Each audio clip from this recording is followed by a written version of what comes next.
tomo veneno para quitarme la vida. Y dije, no quiero vivir así. El veneno no me surte efecto, no me pasa nada. Y yo estaba esperando el momento de que ya me iba a morir y no me muero. Si Dios no está permitiendo que me muera, es porque Él va a estar conmigo. Y me voy a enfrentar a todo esto, que los miedos que yo tenía que me voy a enfrentar, sí van a pasar, pero Dios está contigo. Dios va a estar conmigo y voy a salir adelante. Que si tú estás sintonizado con tu propósito, las oportunidades están pasando. Y si tú estás conectado, las vas a tomar. Si no, las oportunidades pasan y ni cuenta te diste. Yo como vendedor me involucraba con todos los departamentos. Conocí todo el proceso de la empresa y siempre estuve con la mentalidad de que yo voy por más, yo voy a ser empresario, yo voy a tener mi empresa.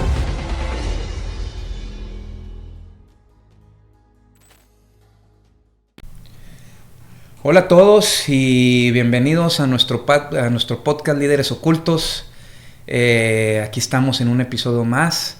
Con nosotros está Gabriel Navarro, un amigo y conocido de la iglesia.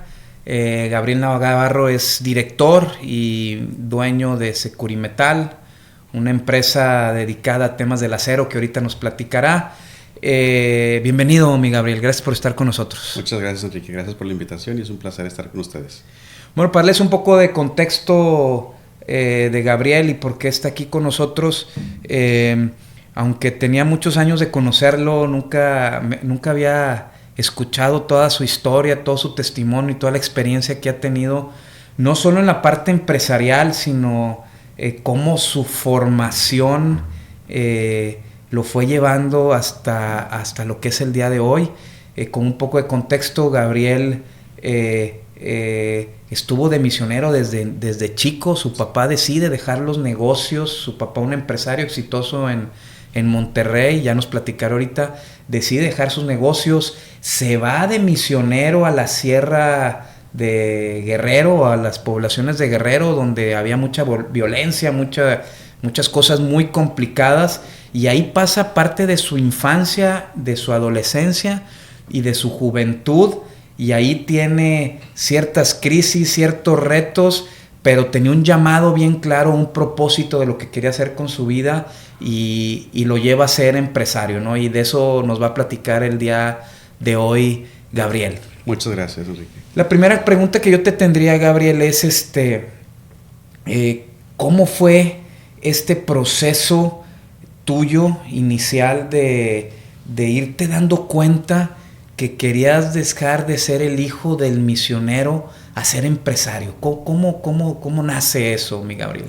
Pues bueno, me tocó aquí cuando, obviamente yo nací aquí en Monterrey, me tocó vivir la parte de la vida que tenía mi papá de empresario, el hecho de poder estar yendo a McAllen cada fin de semana, mis juguetes, la vida, los carros nuevos, las amistades, cuando estuve en el colegio, en el Lawrence, mis amigos. Entonces el estilo de vida que tuve me gustó, ¿verdad? Entonces cuando cambiamos y nos fuimos al estado de Guerrero, yo tenía 8 años. Pues sí, muy padre, los animalitos y las plantas y el campo y algo diferente de niño, pues obviamente ves las cosas bonitas, pero en cuanto voy creciendo, pues me voy dando cuenta que no era lo que yo quería, no era lo que me gustaba la vida que tenía en Monterrey, y empiezo a darme cuenta que es lo que me llama la atención, lo que me apasiona, el tema de los negocios, el tema de emprender, el tema de ser algo en la vida, y veo que tengo facilidad. En cuanto voy caminando me voy dando cuenta que tengo facilidad para hacer negocios y todo eso. Entonces empiezo a definir mi rumbo, que no era tanto el del ministerio que mi papá originalmente tenía pensado para nosotros, y empiezo con la inquietud de que bueno, qué hay que hacer para convertirme en ese propósito que es ser un empresario. Oye, y es muy común que a veces como papás nosotros queremos que nuestros hijos sigan cierto camino, ¿no? Y debemos estar muy atentos, porque al final tu papá elige el camino de ser misionero, que está muy, muy padre, pero también como papás tenemos que entender que no todos estamos hechos para misionar en Guerrero. Yo creo que todos misionamos y ayudamos a la gente en diferentes ámbitos, pero no necesariamente en Guerrero, en una población alejada, ¿no? Totalmente. Y creo que eso es algo que se se usaba mucho más en el pasado, que los papás definían el trayecto de sus hijos, ¿verdad? Qué carrera estudiar o qué rumbo tomar. Entonces creo que ya ahora ha ido cambiando un poquito más, en que los papás empiezan a ser más abiertos, pero sí es algo que sí, yo ahora con mis hijas, yo sí estoy enfocado en que ellas sean lo que quieran ser y realmente apoyarlas, enseñarles, darles valor, el fundamento de vida y apoyarlas en lo que ellos quieran hacer, porque en eso que ellas quieran hacer o en su propósito de vida es donde van a florecer y van a ser exitosos, ¿verdad? Ahora, te vas de misionero y aunque tú tal vez en tu corazón siempre traías el tema de emprender, te deja muchas experiencias, ¿no? Me comentabas que fue una experiencia única. ¿Qué te dejó el misionar o que te preparó para poder luego ser empresario, ¿no? Como dice Steve Jobs, cuando conecta los puntos, toda esa historia te ayuda a lo que eres ahora, Gabriel. Entonces, muchísimo. ¿Cuáles son tus aprendizajes importantes de haber estado misionando? Tiene mucho que ver. Yo creo que uno de los principales es las necesidades de la gente, o sea, el hecho de vivir y vivir en esa población marginada, en la Sierra de Guerrero, con esas carencias, y ver lo que batallan el día a día para sobrevivir, el ver lo que sufren, por lo que pasan, lo que les cuesta conseguir dinero, las oportunidades que tienen.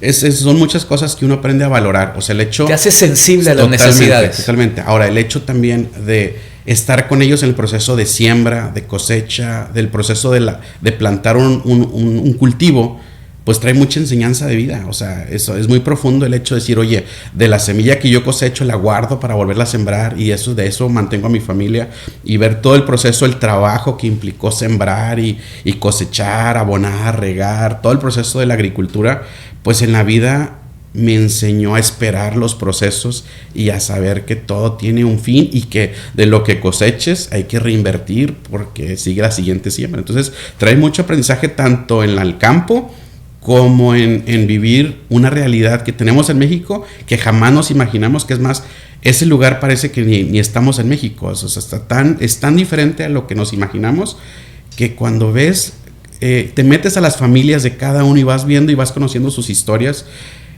y vas viendo todo lo que sufren, lo que pasan, valoras mucho las oportunidades que tienen. Entonces, cuando yo regreso a la ciudad y digo, oye, pues si aquel está pasando eso o pasó esto, pues las dificultades que yo voy a enfrentar no son nada a lo que puedo enfrentar, ¿verdad? Ahora, ese es un aprendizaje, ¿no? Los procesos. El segundo que me compartías es, aprendes a hacer mucho con lo poco que tienes, ¿no? Tu papá, ingeniero, me decías, y dices, oye, nos enseñó mucho de cómo resolver cosas con pocos recursos, ¿no? Cuéntanos un poco de eso. ¿Qué tenías que hacer o inventar cosas para poder ayudar allá? Totalmente. Pues obviamente al estar al servicio de la gente que no tiene dinero para pagarnos, y lo hacíamos de forma gratuita, pues mi papá es ingeniero electrónico, entonces había muchos temas de que se descomponían las bombas de agua para sacar agua de los pozos. Entonces, pues siempre había que ser muy, en inglés me gusta mucho la palabra resourceful, porque es sacar recursos de donde no había, no hay. Y con un alambrito y con una cinta duct tape y con esto y con el otro reparar las cosas. Entonces siempre reparábamos las cosas de donde no había, herramienta, buscar soluciones. En ese lugar, pues obviamente están acostumbrados, como hace más de 100 años, a regar por zanja, o el sistema tradicional. Mi papá mete, sin saber nada de agricultura, empieza a estudiar y mete en la sierra el sistema de riego por goteo. Aprende todo lo que tiene que ver con eso y se trae esa tecnología, entonces la implementa ahí en el rancho. Pues la gente impactada de cómo en tiempo que no está lloviendo, en un cerro, puedes sembrar hortalizas y puedes regarla y todo lo que implica, ¿no? Entonces el hecho de siempre estar resolviendo diferentes situaciones, creo que en la vida me han ayudado mucho a conseguir que nada se dificulte y a conseguir lo que deseamos, ¿verdad? Siempre cuando tengamos un propósito y una meta bien establecida, cualquier obstáculo se puede solucionar. Bueno, ese es tu segundo gran aprendizaje. Y el tercero, creo, y tú dime si estoy bien, habla de cómo al hacer homeschooling aprendiste un inglés excepcional, y también aprendiste la palabra de Dios de una manera única, porque tu papá les ponía ciertas dinámicas. Cuéntanos cómo aprendiste los principios de Dios que luego te sirven para abrir negocios, y cómo el inglés lo pudiste aprender en una comunidad tan remota de una manera tan perfecta, ¿no? Sí, claro. Bueno, yo fui bendecido con unos padres y sobre todo con una madre que ella vivió en Estados Unidos de chiquita, aprendió el inglés como su primer idioma, después regresa a Monterrey y en su carrera estudia la carrera de maestra de la lengua inglesa, entonces se perfecciona al punto donde su inglés es perfecto, tiene muy buen inglés y siempre, de hecho, cuando me topo amigas de ella siempre me dicen, tu mamá tiene muy buen inglés, es algo que siempre la resaltó. Entonces mi papá dice, oye, pues tú teniendo tan buen inglés, ¿por qué no le enseñas a nuestros hijos? Entonces, al momento de hacer homeschool y al comprar material americano para hacer homeschool, pues toda la escuela fue en inglés 100%. Entonces, originalmente yo no me gustaba el inglés porque yo decía de chiquito, nadie en el mundo habla inglés. Pero en eso conocimos una familia americana que tenía como 10 hijos y todos hablando inglés, y mi mamá les dijo, prohibido hablarles en español a los niños. Entonces no me quedó de otras más que jugar con ellos en inglés. Y ahí fue donde, ¿sabes qué, mamá? Enséñame inglés. Me entró un deseo por aprender. Y a partir de ahí, yo solito empecé a tener ese gusto por el inglés, ¿verdad? A perfeccionarlo, a aprenderlo, a todo lo que veíamos, a perfeccionarlo, a leer libros en inglés. Mis papás, los libros, toda la lectura en inglés. Y íbamos esporádicamente a Estados Unidos a hacer viajes por diferentes motivos, y pues allá lo perfeccionábamos. También una de las familias misioneras con las que estábamos en Guerrero era americana, y pues practicábamos todo nuestra interacción era en inglés. Entonces prácticamente, aunque vivíamos en un ranchito allá refundido en la sierra, pues nuestra comunicación, nuestros libros, nuestros libros de texto, todo nuestro entorno era en inglés. Y luego íbamos a Estados Unidos y luego mi mamá también, la cultura, una cosa es hablar inglés y otra cosa es meterte en la cultura y vivir y entender, ¿verdad? Que eso después en la vida, ahorita lo voy a platicar, me abrió muchas puertas. En el tema de la palabra de Dios, pues mi papá sí fue muy enfático y ha sido ha enfatizado mucho en que aprendamos la palabra, y para él es clave que aprendamos la Biblia. Y de hecho hay un versículo donde dice que los reyes, que era un requisito para los reyes, que ellos transcribieran la Biblia con su puño y letra para que la palabra de Dios quedara guardada en su corazón y tatuada, ¿no? en su mente. Entonces, con ese principio y con ese versículo empezaron a implementar el tema de copiar, transcribir la Biblia con nuestro puño y letra. Y en ese ejercicio, pues vienen muchas materias, porque aprendes a escribir, aprendes ortografía, de palabras comprensión y analítico, y aparte de los 30 versículos que yo tenía que escribir al día, de ahí seleccionábamos un versículo que era el versículo favorito, en donde desglosábamos por qué nos había impactado ese versículo, por qué me había gustado y qué aprendizaje yo había tenido en ese versículo. Y así se aseguraba mi papá de que no transcribiéramos por transcribir, sino que le entendiéramos. Aprendiendo a pensar. Exactamente. Y aparte a relacionar con otros versículos de la Biblia, de que ese versículo te recordaba de otro pasaje y hacías la referencia. Entonces hacíamos el versículo favorito, cada uno de la familia, y en la noche, en la tarde, antes de dormir, lo compartíamos. Este versículo es mi versículo favorito porque yo aprendí esto y lo relaciono con estos versículos, y entonces eso fue muy, muy, muy útil, ¿verdad? Aparte del versículo favorito, teníamos un devocional todas las mañanas donde aprendíamos un versículo de memoria. Entonces eso nos permite aprender muchísima palabra de memoria. Entonces, que es muy útil en momentos donde no tienes una Biblia a la mano, pues se te viene a la mente el pasaje, ¿verdad? Que ya aprendiste. Entonces es interesante, toda tu formación, voy a llamarle, fue de experiencia, fue informal. Sí. No tenías en aquel entonces ni título de primaria ni de secundaria, pero algo dentro de ti te llamaba a regresar a Monterrey a ser empresario. Sí. ¿Cómo manejas ese propósito versus ahora sí, la voluntad de tu papá, que no quería que tú te fueras, ¿no? Y eso te trae una crisis importante. Cuéntanos cómo es que llegas a esa crisis, de qué se trata esa crisis y cómo sales de esa crisis, mi Gabriel. Pues obviamente justamente entra mi adolescencia en esa parte donde empiezo yo a tener mis ganas por empezar a mi vida laboral o empezar a encaminar. Buscar tu independencia. Para buscar mi independencia. y empieza a contraponerse con los planes de mi papá de que yo siga en el ministerio o siga dedicándome a eso, ¿verdad? Entonces desde los 16 años un amigo me dijo, oye, voy para Estados Unidos, y entonces agarré valor y le dije, papá, este amigo va para Estados Unidos, dame oportunidad de irme a trabajar de mojado allá con él, y pues obviamente no, y mi papá pues tratar de convencerme por qué no, y pues no me fui. Entonces también pesaba mucho que yo soy el mayor de 6 hermanos, y el tema de ser un mal ejemplo para ellos, para mí me pesaba mucho. Entonces no era tan fácil como que me independizo, me salgo y me voy, y no, porque yo decía, bueno, y la carga moral con mis hermanos de ser un buen ejemplo, pues me pesaba. Y aparte, pues también mi papá decía, pues obviamente si tú te vas por tu cuenta, o sea, no cuentes conmigo, te desheredamos y vas por tu cuenta. Entonces el hecho de honrar a mi papá, que había sido uno de los principios que yo siempre había, y que todavía tengo, era muy fuerte para mí. Entonces yo quería salir con el permiso de mi papá. Entonces desde los 16 años, 17, 18, y pues había conflictos con mi papá, temas, pues él lo notaba como rebeldía, yo lo notaba como que, bueno, no es lo que quiero, papá, o sea, quiero dejar bien claro que no es, lo hago por obediencia, pero no es lo que quiero. Y ya llegó un punto donde a los 21 años, hasta los 21 años, ya le dije, papá, pues me quiero ir. No, pues es que no te vas a ir. Entonces empecé a planearme escaparme. Y de Guerrero me escapé 4 veces. Es una larga historia. Cada escapada es una historia muy, muy interesante, pero me escapaba y mi papá venía por mí. Me traía una vez a Monterrey, otra vez a Reynosa, y buscaba conocidos o amigos. Oye, ¿me recibes? Me voy a escapar de mi casa. ¿Puedo irme para allá? Sí, vente para acá.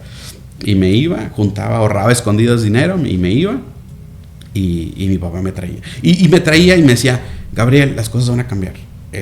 Vamos a meternos a la industria, vamos a meternos al negocio, vamos a regresar a los negocios y órale. O sea, mi tema no es rebeldía, yo quiero simplemente generar y como familia, sí, somos muy unidos y somos muy efectivos y todos tenemos esta visión del negocio. Si esa visión la pasamos al negocio, olvídate, vamos a ser muy, muy exitosos. Entonces, con eso yo regresaba, pero estando de regreso, como que mi papá volvió a pensar las cosas y decía, no, es que no es lo que quiero para la familia, y pues regresábamos al plan inicial. Entonces, hasta que llegó un punto donde mi papá como que se dio por vencido y me dijo, ¿sabes qué, Gabriel? Pues yo te veo muy decidido, yo creo que estás muy firme en lo que crees, dale para adelante, nada más que vas por tu cuenta, no cuentes conmigo, y pues que Dios te bendiga. Y entonces tienes un quiebre fuerte antes de eso, ¿no? Muy fuerte. Un quiebre fuerte en donde yo me replanteo el hecho de decir, a ver, si yo me quedo, pues no es la vida que quiero y no voy a ser feliz, y no es donde yo quiero vivir, no es lo que quiero vivir. Y por otro lado, si yo me salgo de mi casa, voy a vivir con el repudio de mi familia, la carga de conciencia de que fui un mal ejemplo como para mis hermanos. Sentirte arrepentido y que hiciste algo incorrecto. Una culpa muy fuerte que no voy a poder con ella. Entonces llegó un punto, una encrucijada donde no veía ni un futuro, ni para atrás, ni para adelante, y dije, no quiero vivir así, y tomo la decisión de quitarme la vida. Wow. Entonces, de quitarte la vida. Esa fue una decisión muy difícil, y entonces tomo veneno para quitarme la vida, y dije, no quiero vivir así. Resulta que el veneno no me surte efecto, no me pasa nada. Y entonces como que yo estaba esperando el momento de que ya me iba a morir y no me muero. Y entonces ahí se me viene un pensamiento muy claro, se me viene una revelación en donde dices, bueno, si Dios no está permitiendo que me muera, es porque Él va a estar conmigo. Significa que lo que viene adelante Él me va a ayudar y Él me va a llevar de la mano en cada uno de los procesos, y yo sé que va a ser difícil y me voy a enfrentar a todo esto, o los miedos que yo tenía que me voy a enfrentar, sí van a pasar, pero Dios está contigo. Dios va a estar conmigo y voy a salir adelante. Entonces, como que agarré fuerzas y esa seguridad, y a través del tiempo y a través de todo lo que he pasado, lo he notado y lo he sentido, y ese recordatorio de ese momento de esta conversación que yo tuve con Dios, y donde yo dije, Dios, tú vas a ir conmigo y te voy a tener esa confianza, me ha llevado y me ha sacado adelante de cada crisis, ¿verdad? Entonces, cualquier crisis que se ha presentado después de eso, pues no es nada después de eso, ¿verdad? Sí, después de entonces, estar eso me dio mucho valor y mucho empuje, y me redefinió a decir, vas bien, ¿verdad? Y entonces, a los 21 años... Llego a Monterrey. Se hace la luz y llegas a Monterrey con una mano atrás y otra adelante, sin educación formal, porque yo creo que tenías bases muy, muy padres, y arranca tu vida profesional por primera vez. Cuéntanos a qué te enfrentaste, mi Gabriel. Me gusta mucho compartir esta parte porque cuando veo un joven que me dice que no se puede, o que la ve difícil, o que cómo le hace para salir adelante, o que no sé, que está complicado, me gusta mucho platicarles mi historia, porque sí se puede, y sobre todo en Monterrey, y cuando traes esas ganas de salir adelante, ese empuje, esas metas bien definidas. Algo bien claro que siempre digo es que las metas y el propósito definido es clave, porque si no tienes esa meta, es fácil que te puedas desviar y te pierdes, pero cuando estás definido, nada te quita del camino. Entonces, como mi meta es decir, a ver, ya me eché a mi papá encima, me eché a mi familia encima, porque ya me amenazaron que ya no tengo familia, me eché, ya no tengo nada que perder, y tengo que ahora enfocarme en mí y en mi familia y en salir adelante. Entonces, tengo todo por ganar, vamos con todo. Llego a Monterrey y pues sin papeles, sin estudios, sin papeles de la SEP, empiezo a investigar y resulta que hay una metodología por medio de la SEP que puedes presentar primaria y secundaria por la INEA y revalidar estudios, y lo empecé a hacer, es gratuito. Presenté primaria, lo saqué, presenté prepa y lo revalidé, y hay que tomar un curso de 3 meses para revalidar el de la prepa, perdón, primaria, secundaria y prepa. Uh-huh. Entonces tomé el curso de 3 meses y revalidé prepa y también lo pasé. Llego a Monterrey y pues tenía unos conocidos de mi papá que se dedicaban a la fotografía, a hacer menu boards para los restaurantes, y llego con ellos y les llego, caminé de la central de autobuses hasta su casa porque muy en la madrugada, llegué hasta su casa y le dije, oye, pues ¿tendrás una esquinita donde me pueda quedar? Me dijo, sí, en el taller de trabajo, ahí te puedes quedar, hay una colchoneta y ahí te quedas, y pues ahorita hay algo de trabajo, nos puedes ayudar mientras consigues, y pues vamos a darle. Entonces ahí empecé con él a hacer menu boards y trabajos ahí en el taller. Y justo en ese tiempo se vino el tema de que Cemex cumplió 100 años y el fotógrafo de Cemex andaba buscando quien lo apoyara, y ellos eran amigos, mi jefe y él eran amigos, y lo contrata él y dice, oye, te invito, necesito fotógrafos, va a ser el aniversario de Cemex de 100 años y van a haber varios eventos en la República, necesito fotógrafos para cumplir el evento, ¿me ayudas? No, pues sí, pero ocupamos más gente. Entonces mi jefe me dice, oye, pues hay esta oportunidad de trabajo, ¿te interesa? No, pues sí, a mí me interesa todo, yo vengo a trabajar. Me dice, bueno, vamos a comprarte una cámara. Me compró una cámara y me empezó a capacitar para tomar fotos. Así, y resulta que pues empiezo a ir a los eventos de Cemex, y fui al Estadio de los Sultanes, y me toca estar en los escenarios con grupos de renombre, Pesado y Bronco y todos. Yo no sabía ni quiénes eran, yo venía del rancho, yo estuve 13 años desconectado, incomunicado, entonces yo ni los conocía, no sabía quiénes eran, y pues empiezo a convivir con esos artistas, a estar en escenarios con ellos tomándole fotos y conociendo gente y viajando. Fuimos a México, al Estadio Azteca, y fuimos a diferentes eventos. Pero uno que me marcó de esa etapa fue que fue un VIP en el corporativo de Cemex, en donde vinieron todos los políticos y los empresarios de México, los más pesados. Y fue un evento que nos dijeron a última hora, y fue muy, muy privado. Fue Fox, cantó Alejandro Fernández, y entonces fue Carlos Slim, fue Beatriz Paredes, o sea, fueron personajes muy importantes de México. Y me tocó estar ahí directamente con ellos, tomándoles fotos en sus mesas y todo eso, que en ese momento no sabía quiénes eran, hasta después que dije, wow, qué bonito recuerdo y qué privilegio haber estado en ese evento, que yo ni sabía quiénes eran ni nada. Y bueno, te inspiró en la parte me inspiró y dije, wow, o sea, ¿con quién estoy, verdad? Conocer esas personalidades. Se acaba ese proceso, se acaba el trabajo, disminuye el trabajo, y digo, bueno, ok, ya estoy en Monterrey, ya, ¿qué sigue? Pues necesito conseguir un trabajo. ¿Qué sé? No tengo papelería, no tengo escuela, pues sé inglés. Si no tienes universidad, pero sabías muy bien el inglés. Sé muy bien el inglés y traigo muchas ganas de salir adelante. Entonces agarro el periódico El Norte, me pongo a buscar vacantes, empiezo a llamar, me entrevista en una escuela, voy a la entrevista y me contratan. Saliendo de la entrevista le digo a la directora, disculpe, no sabe si rentan algún departamento por aquí cerca, porque también ando buscando dónde vivir. Y me dice, justo en el segundo piso estoy acondicionando unos cuartos, nada más que falta terminarlos. Si tú los terminas, te puedes quedar ahí sin costo. Entonces, fíjate, bien interesante.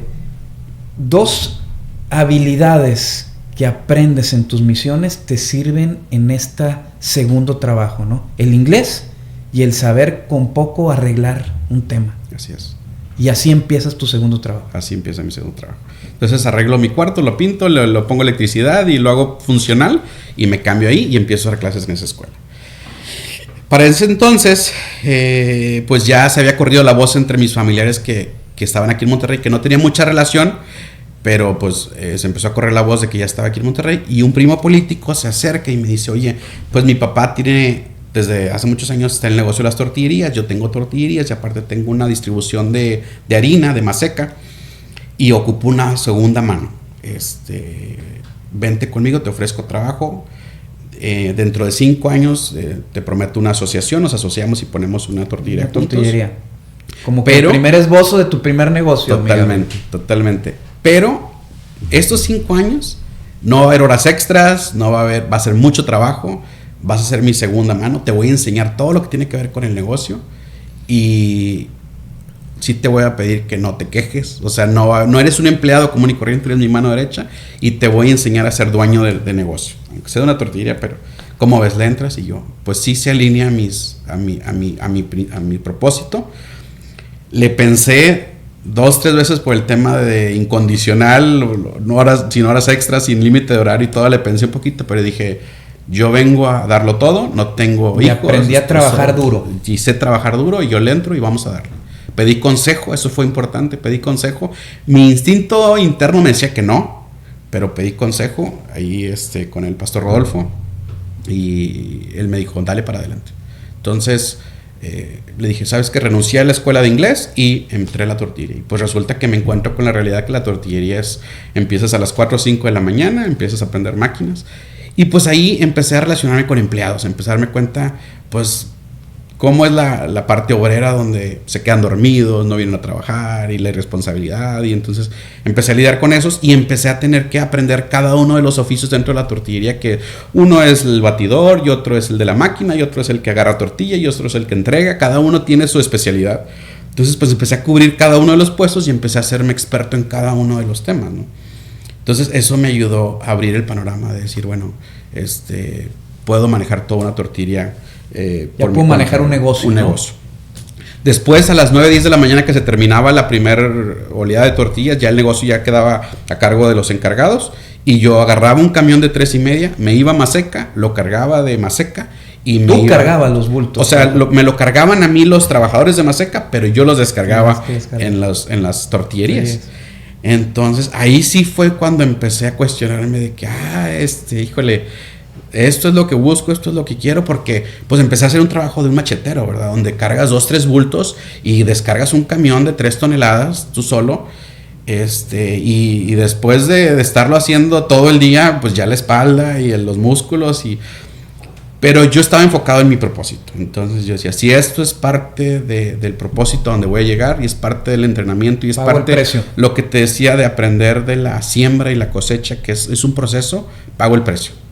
Y a veces terminaba en la madrugada llorando de cansancio y le hablaba a algún amigo y le decía, es que ya no puedo, es que me duele todo el cuerpo y es que a veces estaba lloviendo y estaba descargando el camión y pues se suavizaban los bultos, se me caían y se me quedaba batido en masa y me quedaba como que bueno, y esto, y veía otros macheteros que bueno, sin estudios y nada y que se dedicaban a lo mismo, decía, ¿por qué estoy haciendo el trabajo de esta gente? Y yo lo entendía, bueno, es parte de mi entrenamiento, es parte de que valore y que cuando ya esté en otro lugar sepa qué es lo que cuesta esta actividad, ¿verdad?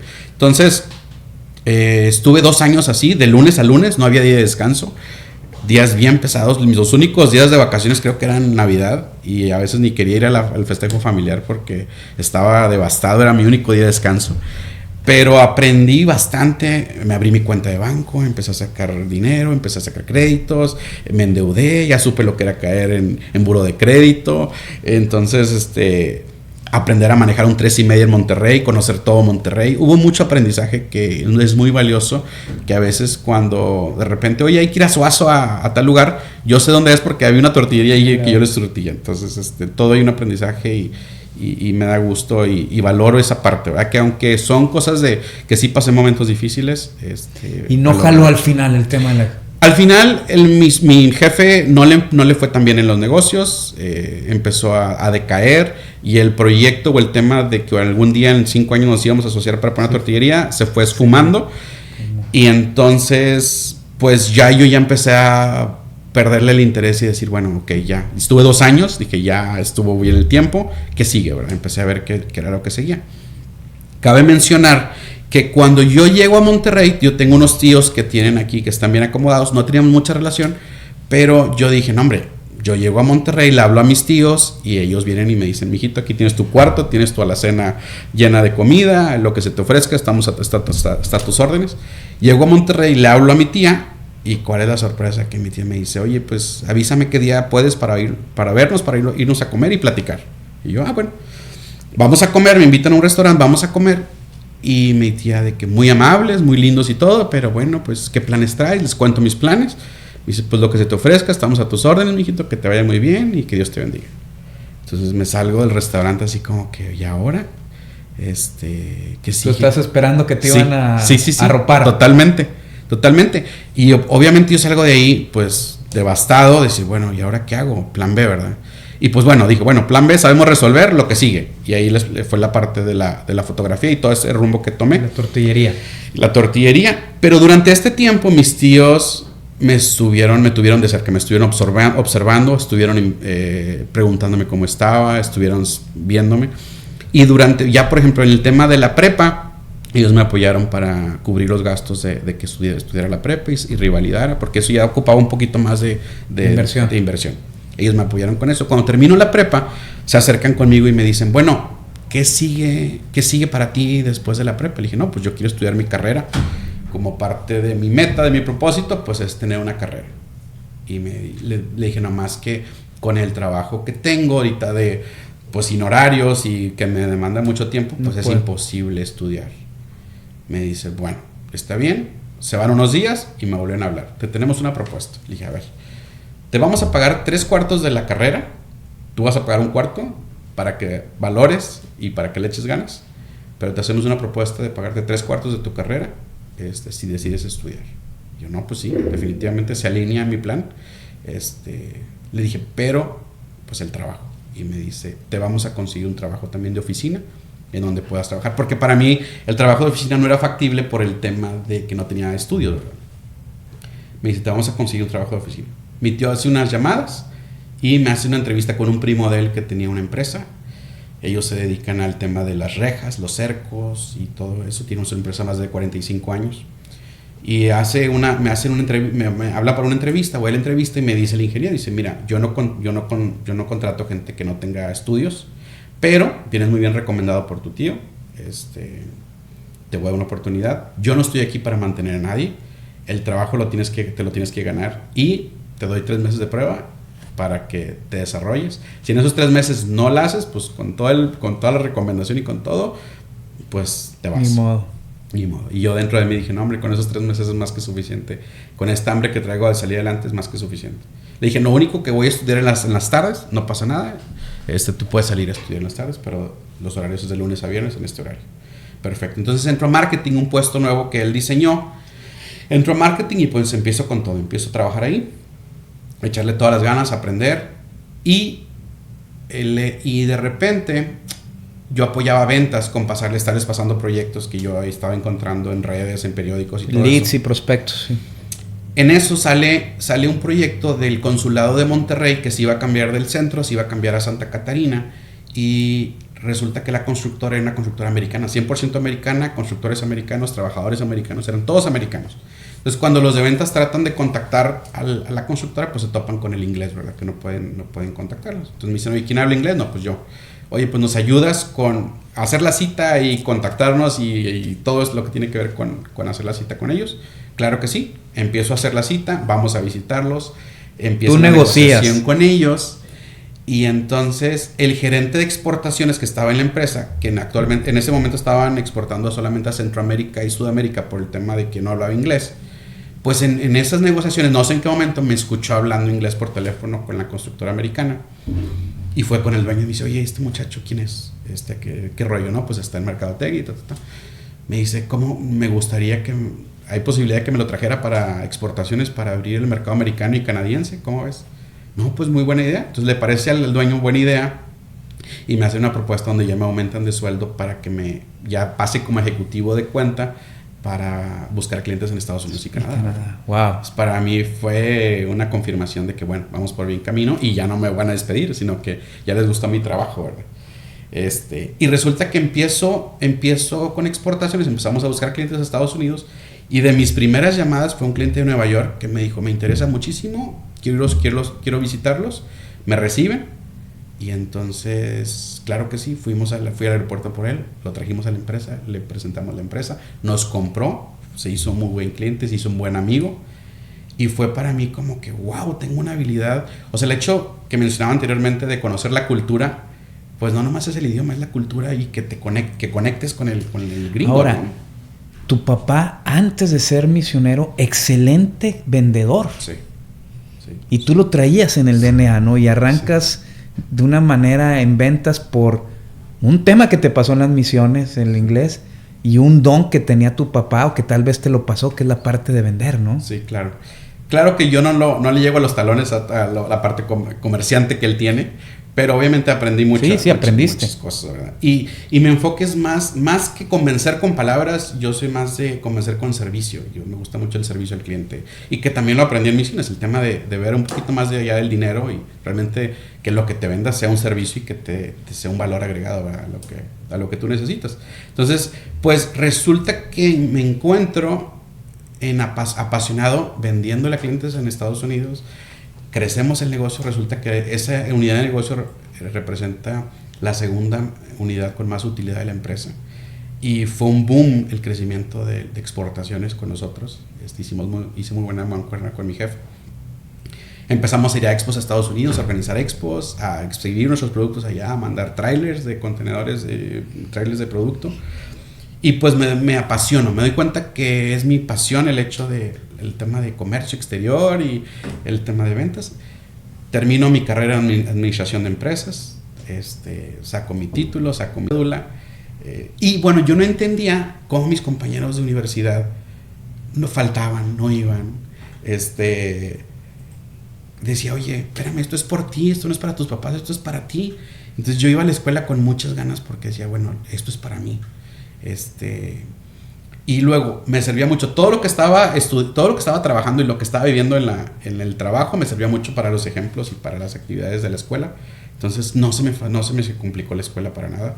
Mis compañeros me decían, oye, el primer día todos faltan, nadie va a la universidad porque es el primer día y si tú vas, a todos nos ponen tacha, pero si no vas, a todos nos dejan pasar, no vayas. Y yo, es que no le encuentro sentido a eso. Yo voy a aprender y yo voy a sacar las mejores calificaciones y yo voy a echarle ganas. Y entonces, para mí me costaba mucho tirar flojera, no ir, no hacer mis tareas. O sea, como que para mí no era opción porque pues yo iba por todo y tanto me había costado estar en la universidad que pues yo quería aprovechar cada momento y lo valoras mucho más, ¿no? Valorarlo, ¿no? Bueno, entonces brillas en el tema de ser un buen ejecutivo en la parte comercial en el extranjero. Y luego, ¿qué sigue? O sea, ¿en qué momento ahora sí dices es el momento o qué sucede que das el salto ahora sí a ser empresario, a empezar a llegar a cumplir el propósito, Miguel? Pues dentro de la empresa no solamente me conformo con ser un ejecutivo de cuenta, sino que me involucro en todos los procesos dentro de la empresa. Al final de cuentas era una empresa que aunque tenía muchos años estaba muy obsoleta en muchas cosas. Entonces, le faltaba orden, le faltaba institucionalización. Sí. Entonces eso hacía que para que mis pedidos, yo cumplir con mis tiempos de entrega con mi cliente, yo me involucraba en compras, en producción, y bajaba directamente con el operario, oye, y con el de logística, y con esto y con el otro. Entonces eso me ayudó a conocer todos los procesos dentro de la empresa y al final de cuentas que mi departamento de exportación llegó a ser un poquito aislado de todos los demás, que todos tenían una unidad de negocios diferente, donde yo como vendedor me involucraba con todos los departamentos y eso me hizo conocer proveedores, conocer internamente cuáles eran los procesos, relacionarme muy bien con el ingeniero de producción y saber cuáles eran los problemas en producción abajo, en piso, los problemas de logística, cuáles eran los temas de logística, cómo se carga una unidad, qué pros y contras hay con una unidad, conocer todo el proceso de logística, que pues en sí es todo un tema.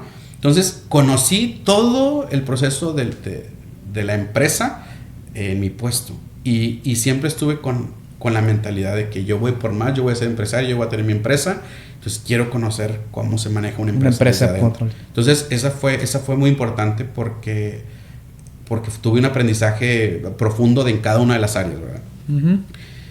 En las carnes asadas con mis amigos siempre surgían ideas de negocio y me decían, ¿por qué tú no emprendes? Traes muy buenas ideas y se te ocurren buenas ideas. Y yo, no, pues es que traigo mi sueldo, ya parece que no estaba casado, tengo hijos y pues ya no me veo sin mi sueldo, ¿verdad?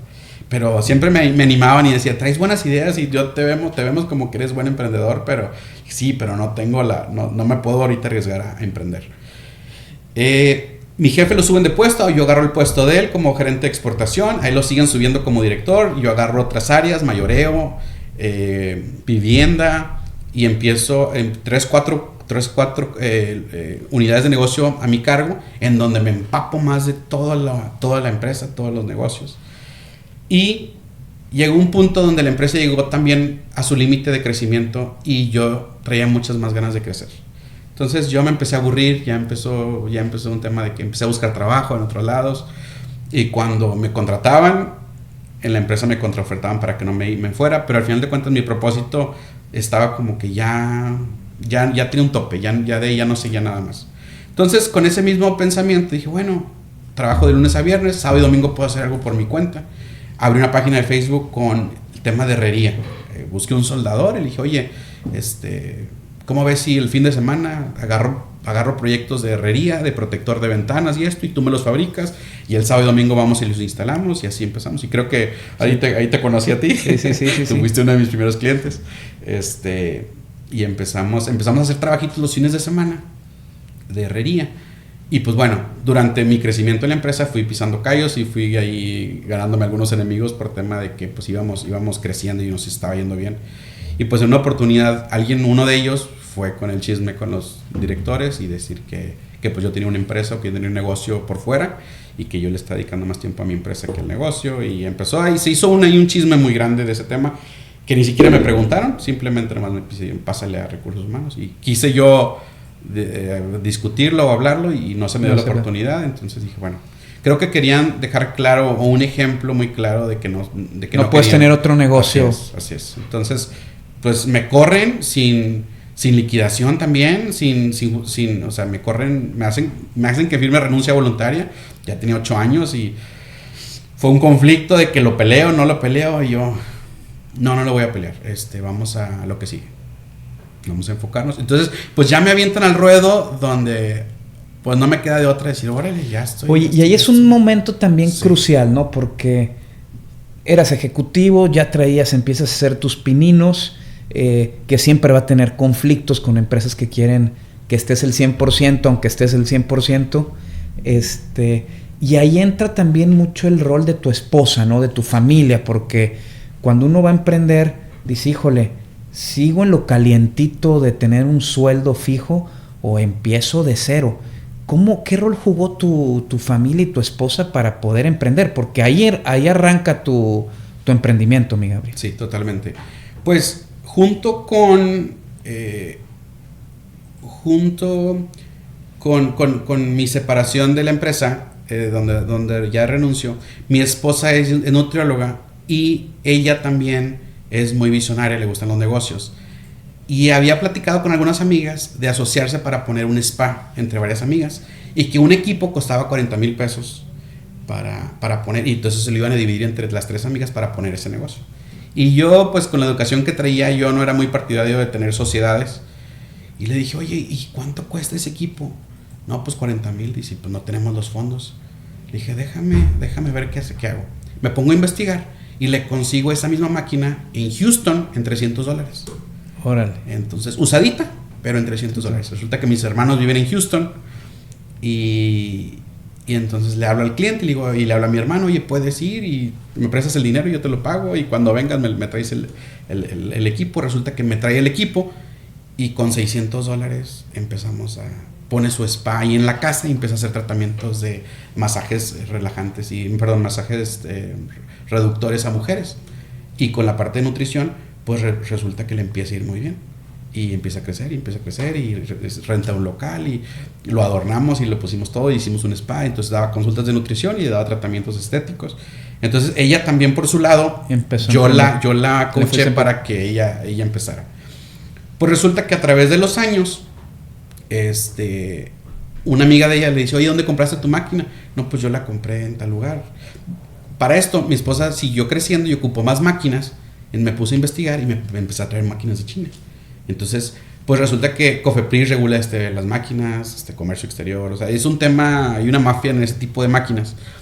Y resulta que encuentro un caminito como para sacar la vuelta a todos los trámites y traer máquinas reductivas. Para nosotros, que al final eran para su negocio. Pero sus amigas le empiezan a preguntar, oye, ¿dónde conseguiste tu máquina? No, pues yo la compré en China.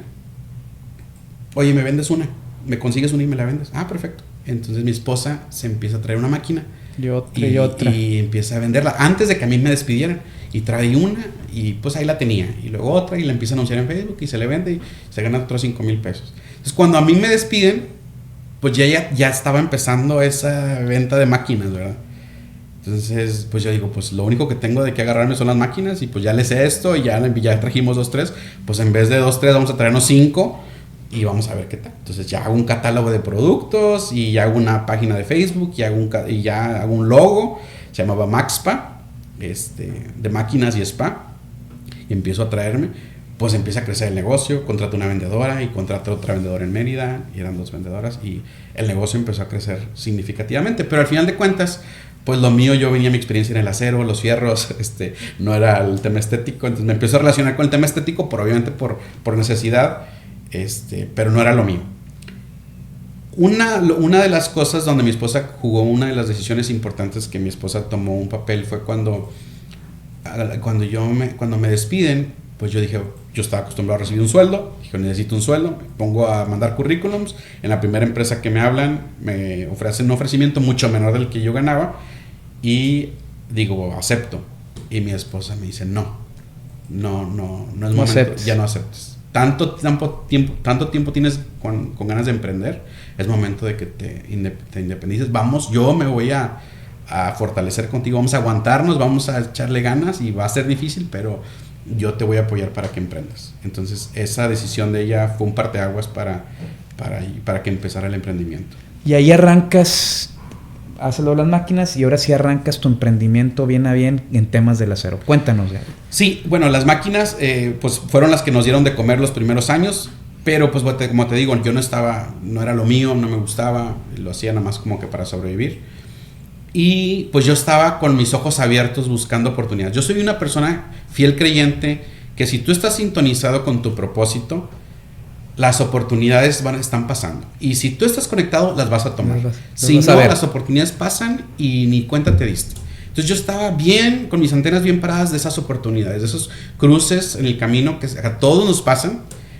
Porque a veces pensamos de que no, a mí nunca me ha pasado una oportunidad porque no tienes tu propósito bien definido. Cuando no tienes el propósito se te pasan porque las oportunidades, todos los días tenemos esa oportunidad.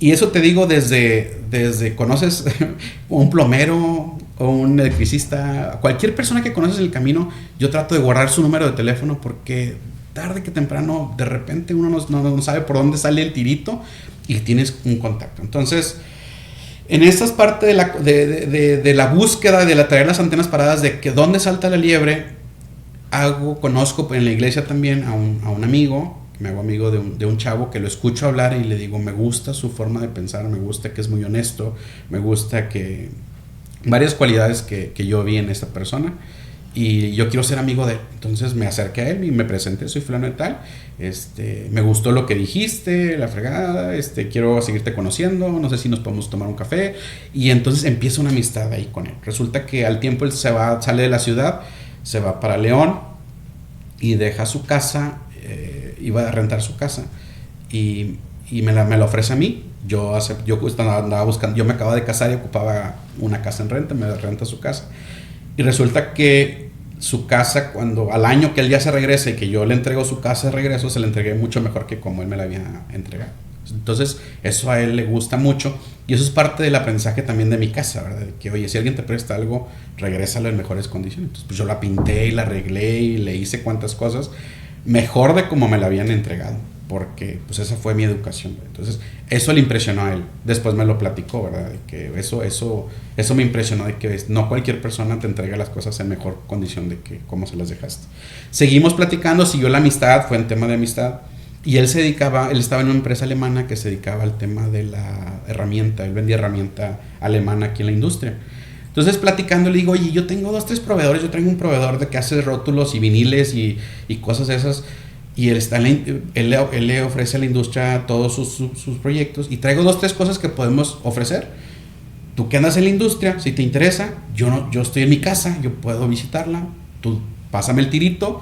Y no nomás de los vinilos, o sea, de cualquier cosa que tú veas que hay necesidad en la industria que te pidan. Yo estoy acá afuera y yo lo consigo. Yo lo consigo y la hago frente. Ándale, yo también traigo 2, 3 cosas. Traigo temas de ABB, de cosas de automatización que puedo meter al catálogo. Entonces me puse a hacer un catálogo, hice un catálogo. Y empezamos a vender, empezamos a ofrecerlo y todo. Nos salió un anuncio publicitario, nos salió unas letras en una empresa y les pusimos las letras y así empezamos 2, 3 cositas a vender herramienta, cosas así como que buscando en dónde por dónde se abría la oportunidad, ¿no? Eso fue en el 2019. Al final del 2019 me habló una persona y me dice, un amigo, y me dice, oye, vendí un proyecto de reja en Veracruz, es un tráiler y se me olvidó cargarle el IVA. Y estoy bien emproblemado, necesito conseguir un proveedor que me venda mucho más barato el producto para poder salir con el IVA que yo vendí el producto. ¿Me puedes ayudar? Dije, déjame ver, a mí me encantan los retos, déjame ver qué puedo hacer. Nunca les digo que no. Y entonces volteo con mi amigo y le digo, oye, que actualmente es mi socio, le digo, oye, me sale este tirito, ¿sabes? ¿Tú tienes alguna relación con alguien que nos pueda vender esta reja puesta en Veracruz a este precio y salir? Me dice, déjame algunas llamadas. Resulta que él en una empresa que había trabajado, él en todas sus empresas donde ha trabajado ha salido muy bien, con muy buen testimonio y ha dejado muy buen nombre, ¿no? Entonces habla una de las empresas y resulta que le cotizan puesto en Veracruz y no solamente sale con su 16%, sino que nos quedaron 20,000 pesos de ganancia a nosotros. Entonces fue como que nos volteamos a ver y dijimos, oye, pues tú vienes del ramo del acero, yo traigo toda la experiencia de la reja, pues por aquí es. Entonces, pues sí, nomás que ¿dónde lo vamos a almacenar? No tenemos montacargas, ocupamos espacio, o sea, se vienen un montón de problemas de qué solucionar de logística. Digo, no, yo lo soluciono, yo me encargo. Entonces, pues es una historia muy larga en el tema de cosa por cosa. Solucionas y arranca tu negocio bien a bien. A finales del 2019, a principios del 2020 se constituye la empresa ya como una sociedad. ¿Y dónde estás parado el día de hoy en tu empresa, Miguel? Pues bueno, ya ahorita ya estamos exportando a Canadá, Estados Unidos, tenemos 30 empleados. 30 empleados. Les surtimos a proyectos federales como la Sedena, en proyectos de industria que jamás pensé poder entrar, Johnson Controls, Schneider, ya en proyectos ya grandes, que jamás me imaginé, compitiendo con marcas que tienen muchos años, líderes en nuestro mercado. De repente ya estamos haciendo trabajo con ellos. Resulta que cuando la experiencia que yo aprendí en la empresa, encontré áreas de oportunidad que yo siempre dije, si la empresa cambiara en estas cosas o se actualizara en esas cosas, fuera más exitosa. Entonces esos principios los acoplamos a nuestra empresa y nos ha ayudado mucho a posicionarnos. Resulta que, por ejemplo, en el tema del acero, pues al ser empresas muy viejas, el tema de marketing lo tiene obsoleto, el tema de publicidad no es lo de ellos. Entonces yo llego con mucha publicidad, con videos, con explicaciones, con marketing, con mucha publicidad, y resulta que me da mucho gusto ver que esas empresas que tienen 50, 60 años, ya se están poniendo, nos están siguiendo, somos líderes o somos ejemplo para esas empresas y ahora están haciendo lo mismo que estamos haciendo nosotros como una empresa nueva, y que competimos con ellos y que nos topamos en los proyectos con ellos. Me da mucho gusto decir, oye, yo no soy el instalador de cercos cualquiera, ¿verdad? Ya ahorita ya estoy a un nivel donde compito con los grandes, o estamos juntos, o ya nos toman en cuenta en proyectos grandes con ellos, ¿verdad? Y para mí es mucho orgullo, es un lugar donde yo nunca pensé estar. Y estoy muy agradecido con Dios, la verdad es que veo que todo valió la pena, todo tiene un propósito, todo el sacrificio desde un principio hasta el fin. Ha valido la pena, estoy contento, estamos bien contentos, hemos sufrido de todo, nos ha pasado de todo. Como nuevos empresarios hemos pasado de todo lo que te imaginas, ya nos demandaron y con el IMSS y con Hacienda y con esto y con otro, pero ha sido el aprendizaje, estamos contentos. ¿Qué sigue para adelante para ti como empresario? Hablando de tu propósito, mi Gabriel. Pues bueno, ahorita estamos expandiéndonos para Estados Unidos, ya en forma más presencial. Estamos buscando, obviamente ahorita el tema de los aranceles, el tema con Trump ahorita no nos está ayudando, pero sabemos que esta tarde que temprano se va a solucionar y que vamos a tener ahí, tenemos pues es nuestro primer socio comercial, tenemos ahí un área de oportunidad para crecer. Hemos abierto 3 unidades de negocio adicionales a las rejas. Una es de racks se llama Security Racks, que hacemos todo lo de estanterías y racks. Tenemos una cuadrilla y un ingeniero especializado en racks, que fue un chavo que sabía todo el tema, pero dice, necesito que alguien me dé la cobertura, yo no tengo la estructura, ustedes me gusta cómo lo están haciendo, cómo trabajan, y él se metió bajo nuestra cobertura y él trae su unidad de negocio de Security Racks y entra con nosotros. Tenemos otra que es Velarias Monterrey, que fue un negocio que salió de repente también en clientes que nos pedían reja, pero ocupaban unas velarias y ¿me las pueden fabricar? Pues sí, y resulta que, oye, pues podemos fabricar velarias, y salió Velarias Monterrey y resulta que ya estamos instalando en proyectos importantes todo lo que son velarias y techos para la industria y para proyectos grandes. Salió también el proyecto, se llama Wirefence Depot, que es la marca para Estados Unidos de reja, en donde la acabamos de lanzar hace como 2 meses. Estamos haciendo ahorita todo el branding, ya salió, los videos en inglés, las oficinas. Tengo un amigo en Laredo, Texas, donde ya platicamos con él, le interesó el proyecto, entonces pues ya estamos en pláticas para abrir una oficina en Laredo, Texas.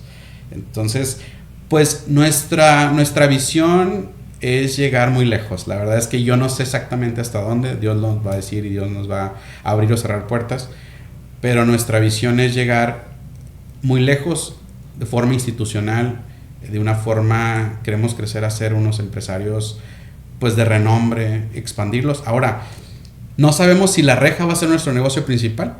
Estamos en la reja, estamos en este negocio, se dio, lo supimos hacer, pero seguimos con la misma visión de tener los ojos abiertos a ver dónde salta la liebre y si en algún momento esto se cambia de rumbo, se ramifica o hemos platicado de que a lo mejor se convierte en una constructora, porque va relacionado mucho con el tema, estamos muy relacionados con el tema de la construcción, entonces de que se abra un giro de construcción y a lo mejor la parte exitosa va a ser la parte de construcción. No sabemos exactamente qué, pero mi socio y yo hemos hecho muy buena mancuerna, muy buena conexión, hemos hecho muy buen equipo.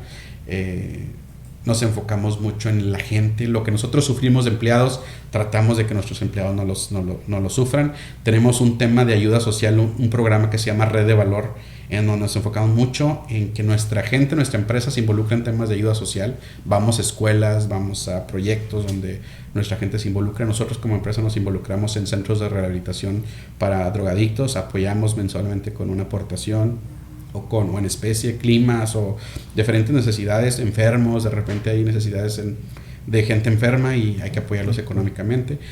Y algo importante es que la parte de las misiones, me he dado cuenta que la empresa es una iglesia en donde tienes a 30 miembros, donde son a los que tú puedes liderar, coachar, influir. Y esos mismos 30 empleados o la cantidad de empleados que tengan, a su vez influyen a sus familias, influyen a otras personas. Entonces, si tú entiendes que tus empleados son tu congregación, pues resulta que tantas vivencias que yo tuve en Guerrero, tantas situaciones, ya los detectas, y puedes influir en ellos, puedes apoyarlos, puedes darles una palabra de aliento, y se acercan con nosotros, traigo este problema familiar y traigo estas broncas, y entonces desde un punto de vista cristocéntrico y de valor, puedes darles un consejo y puedes animarlos. Entonces, más que la parte económica, sabemos que tenemos un propósito eterno, que tenemos un propósito de influir, y que como dijo Carlos Slim, somos administradores de riquezas temporales, y estamos para hacer un ejemplo y poder influir en todas estas vidas que están a nuestro cargo, ¿no? Excelente. Mi última pregunta, mi Gabriel. Este podcast se llama Líderes Ocultos. ¿Por qué crees que te invité a ti para que nos contaras en este podcast de Líderes Ocultos? ¿O por qué te considero un líder oculto, mi Gabriel? Pues creo que porque no soy como figura pública o no soy muy... No me gusta estar haciendo mucho alarde o presumir mis logros, ¿verdad? Pero en lo que hemos coincidido en ciertos lugares, pues a lo mejor, no sé, has visto algo que traigo, que te ha gustado de la forma que me he manejado, ¿no? Y has visto mi trayectoria desde que instalamos tus protectores en tu casa y has visto la trayectoria donde estamos y pues imagino que has visto algo que te ha gustado, ¿no? Entonces, así es. Sí, y con esto cierro, Gabriel. Para mí un líder oculto es aquel que no tiene que andar saliendo en grandes audiencias, pero ahí silenciosamente, a veces tras bambalinas, va buscando su propósito poco a poco y desde cargar bultos de harina de maíz, desde estar en un cuartito dando clases de inglés, es decir, yo sigo mi propósito. Y ahorita ya estás, como tú dices, influenciando y siendo líder de 30 personas. Y no solo líder empresarial, sino lo estás buscando realmente apoyarlos como personas. Y para mí eso es lo que es un líder oculto. No tiene que andar presumiendo en redes que le dio un peso a alguien o que hizo esto, sino que trae ahí todo un trasfondo que aunque sea una persona, le estamos cambiando la vida, ¿no? Y de eso se trata ser un líder oculto. No tienes que ser alguien que en las redes quiera cambiar el mundo, sino que en donde te toca, en el momento en el que estás, y como tú lo dijiste, estás misionando a través de ayudar a las personas a que sepan que hay amor y que pueden lograr cosas grandes y que tienen una vida eterna. Es correcto, claro que sí, Enrique. Pues muchísimas gracias por la invitación y bueno, aquí seguimos echándole ganas. No, pues muchas gracias a ti, mi Gabriel, y muchas gracias a toda nuestra audiencia. Espero que haya sido de bendición y de ayuda. Y como le decía Gabriel en un inicio, de donde más podemos aprender es de las experiencias y de las situaciones que han vivido los demás. Y creo que Gabriel para mí es un ejemplo de cómo, aunque hayas estado aislado, aunque hayas estado en una de las comunidades más pobres, más complejas, más conflictivas, tú puedes sacarle provecho a lo que aprendiste en eso, en esos retos, en esos lugares donde hasta tuviste adversidades o crisis importantes, y puedes lograr cumplir con tu propósito. Y espero les haya sido de bendición. ¡Abrazo, mis líderes! Pues muchas gracias por estar en un capítulo más de Líderes Ocultos. Como saben, estamos entrevistando a estos líderes que no son famosos, que no son influencers, pero están compartiéndolos cómo le han dado valor a su vida, cómo le han encontrado sentido y propósito y cómo le han generado valor a todo y a todos los que lo rodean. Yo les pido de favor que si está siendo de valor, le den suscribirse a nuestro podcast en YouTube, en Líderes Ocultos, que le piquen a la campanita para que les lleguen los avisos, pero sobre todo que lo compartan a más gente que ande buscándole sentido o propósito a su vida. Yo creo que pueden ser inspirados por estos líderes ocultos. Abrazo, mis líderes.